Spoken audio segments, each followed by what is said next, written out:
ഇപ്പോൾ മുംബൈയിൽ നിന്ന് പ്രേംലാൽ കൂടി വിവരങ്ങളുമായി ചേരുന്നുണ്ട്. പ്രേംലാൽ, നിലവിൽ പുറത്തേക്ക് വരുന്ന വിവരങ്ങൾ അനുസരിച്ച് ഒരു സ്വകാര്യ വിമാനമാണ് തകർന്നു വീണത്.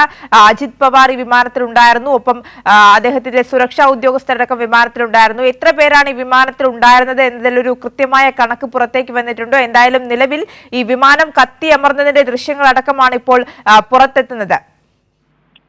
എത്ര പേർ വിമാനത്തിൽ ഉണ്ടായിരുന്നു എന്നതിന്റെ കണക്കുകൾ ഇനിയും ലഭ്യമല്ല. മഹാരാഷ്ട്രയിലെ ബാരാമതി വിമാനത്താവളത്തിൽ അടിയന്തര ലാൻഡിംഗ് ശ്രമത്തിനിടെയാണ് NCP മേധാവിയും മഹാരാഷ്ട്ര ഉപമുഖ്യമന്ത്രിയുമായ അജിത് പവാർ സഞ്ചരിക്കുന്ന വിമാനം തകർന്നു വീണ് നിരവധി പേർക്ക് പരിക്കേറ്റത്. അജിത് പവാർ വിമാനത്തിലുണ്ടായിരുന്നു. അദ്ദേഹത്തിന്റെ നില വളരെ ഗുരുതരമാണെന്നാണ് ഏറ്റവും ഒടുവിൽ ലഭിക്കുന്ന വിവരം. 4 പ്രധാന യോഗങ്ങളിൽ പങ്കെടുക്കാൻ ഇന്ന് ബാരാമതിയിലേക്ക് പറക്കുന്നതിനിടയിലാണ് ഈ സംഭവം ഉണ്ടായത്. തീയും പുകയും തകർന്ന വിമാനത്തിന്റെ അവശിഷ്ടങ്ങൾ പരിക്കേറ്റവരെ അടുത്തുള്ള ആശുപത്രിയിലേക്ക് ആംബുലൻസ് കൊണ്ടുപോകുന്നതും ഉള്ള ദൃശ്യങ്ങളാണ് ഇപ്പോൾ നമുക്ക് ലഭിക്കുന്നത്. അടിയന്തര ലാൻഡിംഗ് ശ്രമത്തിന് കാരണമായത് എന്താണെന്ന് കുറിച്ച് ഇനിയും വിവരങ്ങൾ ലഭ്യമല്ല. യന്ത്ര തകരാറുണ്ടായിരുന്നു എന്നുള്ള കാര്യങ്ങളൊന്നും വിശദമായ വിവരങ്ങൾ ഇനിയും പുറത്തു വന്നിട്ടില്ല. മുംബൈയിൽ നിന്ന് വിമാനം പറന്നു വരുന്ന 1 മണിക്കൂറിന് ശേഷം രാവിലെ ഒരു 8-9 മണിയോടെയാണ് സംഭവം.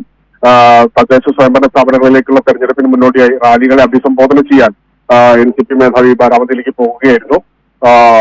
പരിക്കേറ്റവർക്ക് ഗുരുതരമായ പരിക്കുകൾ സംഭവിച്ചിട്ടുണ്ടെന്നാണ് അറിയാൻ കഴിഞ്ഞത്. അജിത് പവാർ അടക്കം നില വളരെ ഗുരുതരമാണ്.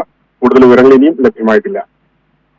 അതായത് അജിത് പവാർ നിലവിൽ ഗുരുതരാവസ്ഥയിൽ തന്നെ തുടരുന്നു എന്നാണോ മനസ്സിലാക്കേണ്ടത്? ഏറ്റവും ഒടുവിലായി വന്ന വിവരങ്ങൾ അനുസരിച്ചും ആ രീതിയിൽ തന്നെയാണോ ആരോഗ്യനില സംബന്ധിച്ച് കൂട്ടിച്ചേർക്കാൻ കഴിയുന്നത്? അതെ, ഏറ്റവും ഒടുവിൽ നമുക്ക് ലഭിക്കുന്നത് അജിത് പവാറിന്റെ നില ഗുരുതരമാണെന്ന് തന്നെയാണ്. അതുപോലെ തന്നെ വിമാനത്തിലുണ്ടായിരുന്ന എല്ലാവരുടെയും നില വളരെ ഗുരുതരമാണ്. കാരണം വലിയൊരു ആഘാതത്തോടെയായിരുന്നു അത് നിലപ്പതിച്ചതും കൂടാതെ തീ പടർന്നതും വലിയൊരു കാരണമായി.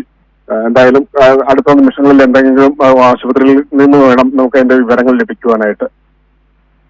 നിലവിൽ ഈ അജിത് പവാർ അടക്കം 6 പേരായിരുന്നു വിമാനത്തിൽ ഉണ്ടായിരുന്നത് എന്നതിലൊരു കണക്കാണ് ഇപ്പോൾ നമുക്ക് ലഭിക്കുന്നത്. ആ 6 പേരും ഈ അപകടത്തിൽ പരിക്കേറ്റു എന്നാണ് മനസ്സിലാക്കുന്നത്. നിലവിൽ ആശുപത്രിയിൽ അവരെ എത്തിച്ചിട്ടുമുണ്ട്. ഏതെങ്കിലും രീതിയിലുള്ള മരണസംഖ്യ റിപ്പോർട്ട് ചെയ്യാൻ സാധിച്ചിട്ടുണ്ടോ, അല്ലെങ്കിൽ ഒരു മരണം റിപ്പോർട്ട് ചെയ്യാൻ സാധിച്ചിട്ടുണ്ടോ? ഇതുവരെ ഒരു ഔദ്യോഗികമായ സ്ഥിരീകരണം ഇക്കാര്യത്തിൽ ഉണ്ടായിട്ടില്ല. എല്ലാവരുടെയും നില ഗുരുതരമാണെന്ന് തന്നെയാണ് പറഞ്ഞത്.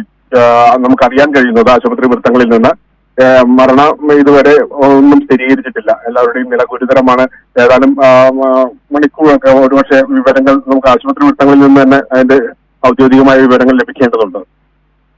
ശരി, പ്രേംലാലാണ് മുംബൈയിൽ നിന്ന് വിവരങ്ങൾ നൽകിയത്.